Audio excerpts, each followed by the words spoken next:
श्रावस्ती के इकौना पहुंचे आम आदमी पार्टी के राज्यसभा सांसद, साथ ही उत्तर प्रदेश के प्रभारी संजय सिंह, जिन्होंने संकल्प शिविर में किया प्रतिभाग, साथ ही प्रेस वार्ता करते हुए भाजपा पर साधा जमकर निशाना। श्रावस्ती जनपद के इकौना में आम आदमी पार्टी के द्वारा संकल्प शिविर का आयोजन किया गया, जहां पर इस कार्यक्रम में राज्यसभा सांसद संजय सिंह पहुंचे और उन्होंने प्रेस कॉन्फ्रेंस करते हुए भाजपा पर जमकर निशाना साधा। इस दौरान भारी संख्या में आम आदमी पार्टी के विभिन्न जिलों से आए हुए लोग मौजूद रहे, जिनकी मौजूदगी में इस संकल्प शिविर का आयोजन किया गया। इस दौरान उन्होंने क्या कहा, सुनिए उन्हीं की जुबानी। आज बौद्ध प्रांत का संकल्प शिविर है, जिसमें 9 जिले के हमारे प्रमुख साथी, जिला अध्यक्ष, महासचिव, जिला कार्यकारिणी के कुछ लोग इस प्रशिक्षण शिविर में शामिल हो रहे हैं। हमारे साथ श्रावस्ती के जिला अध्यक्ष जी हैं, हमारे निवर्तमान प्रदेश अध्यक्ष सवाजीत जी हैं, हमारे अनिल झा जी दिल्ली के विधायक हैं और सह प्रभारी हैं उत्तर प्रदेश के। बौद्ध प्रांत के अध्यक्ष हमारे इमरान लतीफ़ साहब हैं, सह प्रभारी उत्तर प्रदेश के, और वर्तमान में दिल्ली के विधायक चौधरी सुरेन जी हैं, और रजत चौरसिया जी हमारे महासचिव हैं, जो और फिरोज हैदर जी बहराइच के जिलाध्यक्ष हैं, अरुण कुमार सिंह जी प्रभारी हैं। तो इस शिविर का जो मकसद है वो ये है कि आम आदमी पार्टी अब एक रणनीति बना के अपने संगठन के विस्तार में उत्तर प्रदेश में जुट गई है। इससे पहले 7 कार्यक्रम हम लोग लखनऊ से लेके अलग अलग प्रांत में, पश्चिम में, काशी में, रुहेलखंड में, अलग अलग प्रांतों में हम लोग ब्रज प्रांत में कार्यक्रम कर चुके हैं, और आज बौद्ध प्रांत का कार्यक्रम है। कल कार्यकर्ता सम्मेलन था बहराइच में, बहुत सफलतापूर्वक संपन्न हुआ। 2 विषयों पे हम अपने कार्यकर्ताओं को तैयार कर रहे हैं, एक संघर्ष के कार्यक्रम के लिए और दूसरा सेवा के कार्यक्रम के लिए। संघर्ष का कार्यक्रम जो करना है वो है बिजली कटौती और बिजली के बढ़े हुए दाम। ये दोनों मुद्दे पे हम लोग अपना आंदोलन चला रहे हैं।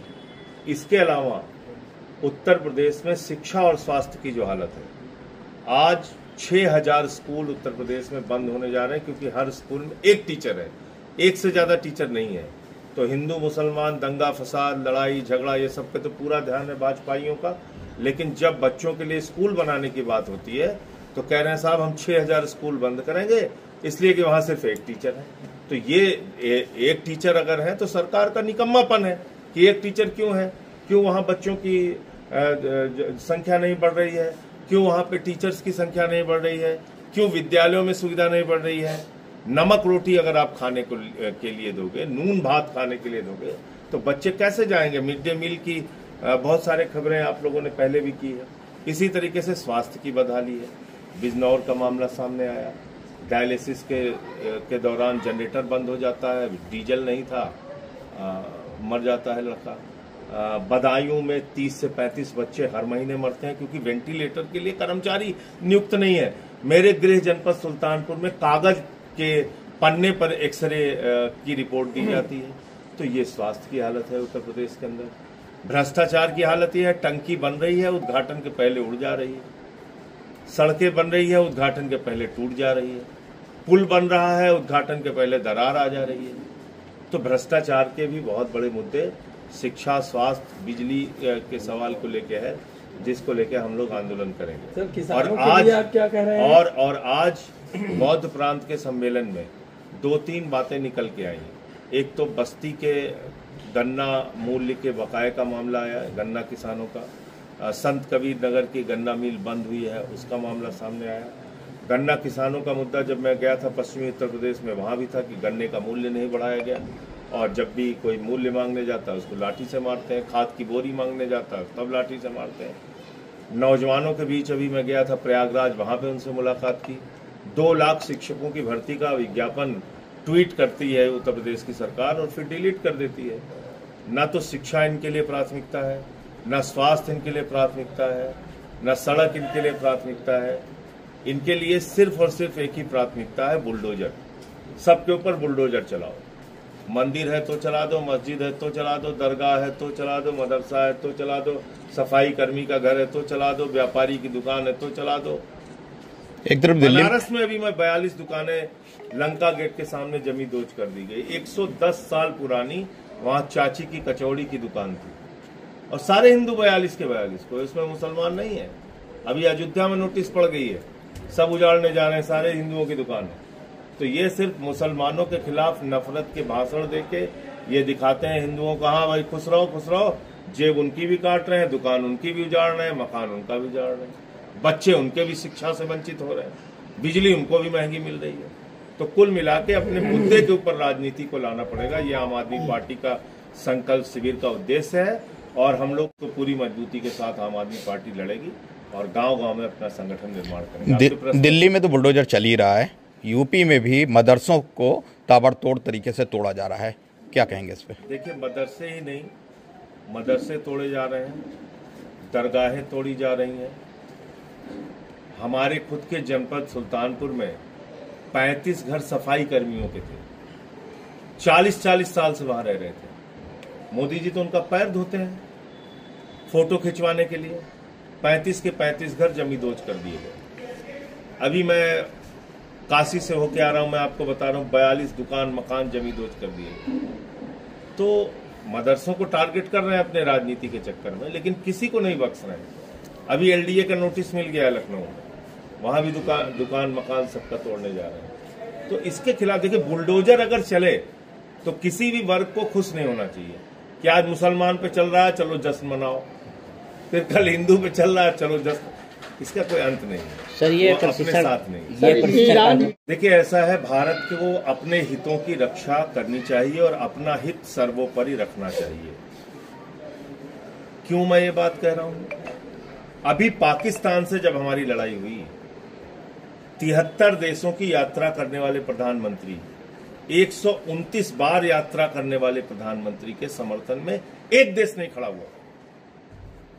यहां तक कि न्यू पपुआ गिनी का राष्ट्रपति जो पैर छू रहा था मोदी जी का, वो भी नहीं खड़ा हुआ।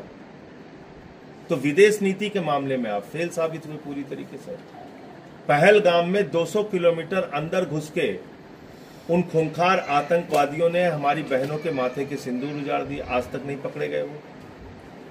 मोदी जी कह रहे हैं जश्न मनाओ, आर्मी का ड्रेस पहन के उनकी फोटो लग रही है, पेट्रोल पंप पे लग रही है, रेलवे के टिकट पे लग रही है, उनके लोग वोट मांग रहे हैं। कर्नल, ब्रिगेडियर, वायुसेना कध्यक्ष, सेना कध्यक्ष, सब मोदी जी को बना दिया। ऐसे थोड़ी देश की व्यवस्था चलती। कह रहे हैं हमारे नस नस में सिंदूर बह रहा है गरम। तो प्रधानमंत्री जी ऑपरेशन सिंदूर का राजनीतिकरण ना करें। ऑपरेशन सिंदूर में हमारी बहादुर सेना ने पराक्रम का, शौर्य का परिचय दिया। 9 आतंकी ठिकानों को मिटा दिया, 21 मिटा सकते थे, पीओके पे कब्जा कर सकते थे, बलूचिस्तान को पाकिस्तान से अलग कर सकते थे, उसी समय सीज फायर कर दिया आपने ट्रंप के कहने पे। और ट्रंप क्या कर रहा है आपके साथ?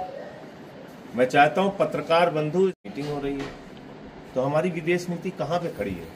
प्रधानमंत्री को इसका जवाब। अच्छा, आपने देखा कि स्मैक के साथ पकड़ा जाता है, इस पर क्या कहेंगे आप टिप्पणी कर? स्मैक के साथ पकड़े जाते हैं।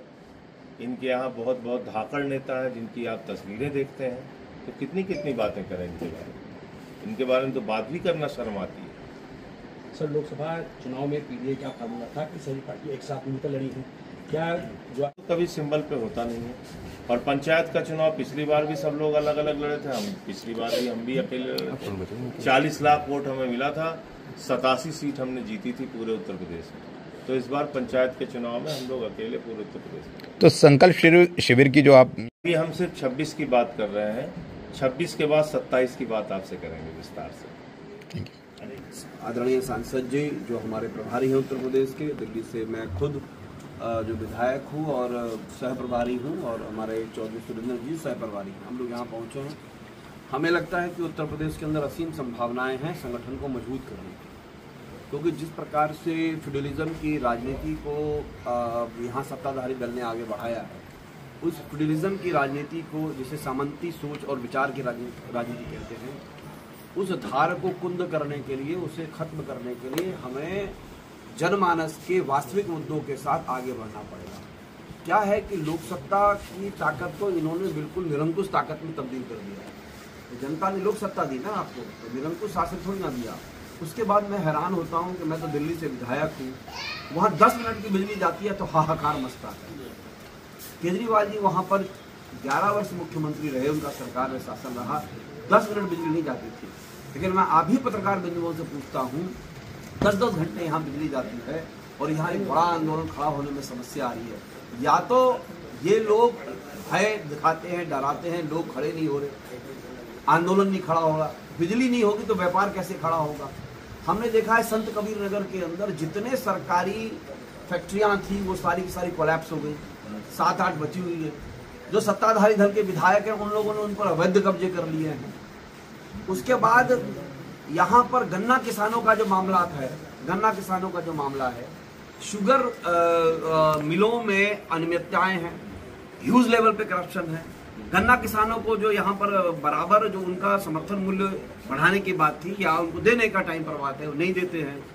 हमने देखा है जो समर्थित लोग, जो गन्ना जो किसानों के जो बड़े माफिया हैं, जो सत्ताधारी दल के साथ साठगांठ है, उनका पैसा पहले मिल जाएगा, जो सामान्य किसान है उसका नहीं मिलेगा। सबसे ज्यादा दुर्गति यहाँ किसान कोऑपरेटिव मूवमेंट की हो गई। जो प्रधानमंत्री जी कहते थे कि कोऑपरेटिव मूवमेंट के साथ किसान आगे बढ़ सकता है, आप बताइए सबसे ज्यादा दुर्गति उसकी यहाँ है कि नहीं है? कहाँ पर कोऑपरेटिव मूवमेंट के साथ किसान यहाँ खड़ा हो रहा है और उसको जो बराबर जो है उसकी गारंटी हो रही है। सबसे ज्यादा किसानों को खतरा अगर कहीं है अपनी फसल के दाम न मिलने का, फसल खराब होने का, उत्तर प्रदेश के अंदर सबसे ज्यादा किसान ये सोचता है कि मैं अपने बेटे को किसान नहीं बनाऊंगा। आखिर ये विचार क्यों नहीं एक अच्छे किसान पर आ रहा है कि मैं मेरे बेटे को किसान बनाऊंगा तो साधन संपन्न बन सकता है? क्योंकि यहाँ पर किसान घाटे का सौदा हो गया है, किसानी करना घाटे का सौदा हो गया है, कोई किसी के काम में लगना नहीं चाहता। और एक बात को ध्यान रख लीजिए, जिन राज्यों में कृषि 2 और 3 दर्जे पर चली जाती है वहां पर सारी की सारी व्यवस्थाएं चरमरा जाती है, आर्थिक स्थिति चरमरा जाती है, कानूनी स्थिति चरमरा जाती है, सामाजिक स्थिति चरमरा जाती है। मुझे लगता है इन सब चीजों को बेहतर करने के लिए हम लोग यहाँ पर संगठन को मजबूत करने आए हैं और 26 के अंदर भारी मतों से हम लोग जिला पंचायत में अपने प्रांत के इस कार्यक्रम में हार्दिक स्वागत अभिनंदन करता हूँ। और संगठन बनाने की प्रक्रिया लगातार उत्तर प्रदेश में जारी है। हमारे प्रांत के सभी जिलों में हम लोग विधानसभा कमेटियों का, ब्लॉक कमेटियों का, बूथ कमेटियों का गठन कर रहे हैं और लगातार जन समस्याओं को लेकर आवाज़ उठाने का काम कर रहे हैं।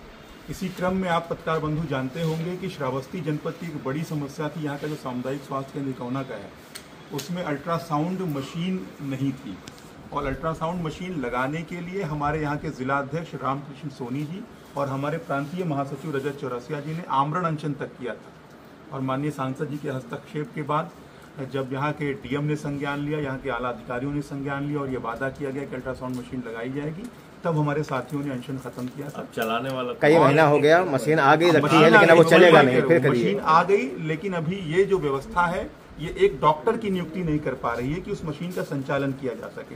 तो ये जो जिस तरह से ये पूरा मामला है ये बेहद गंभीर है और किस तरह की संवेदनहीनता, किस तरह की लापरवाही शासन की तरफ से की जा रही है, सरकार की तरफ से की जा रही है, ये साफ देखा जा रहा है। इस मामले को हमने फिर से संज्ञान में लिया है। अगर 1 सप्ताह के भीतर वहाँ पर डॉक्टर की नियुक्ति करके अल्ट्रासाउंड मशीन का संचालन शुरू नहीं किया गया तो आम आदमी पार्टी फिर से आंदोलन का रास्ता पकड़ेगी।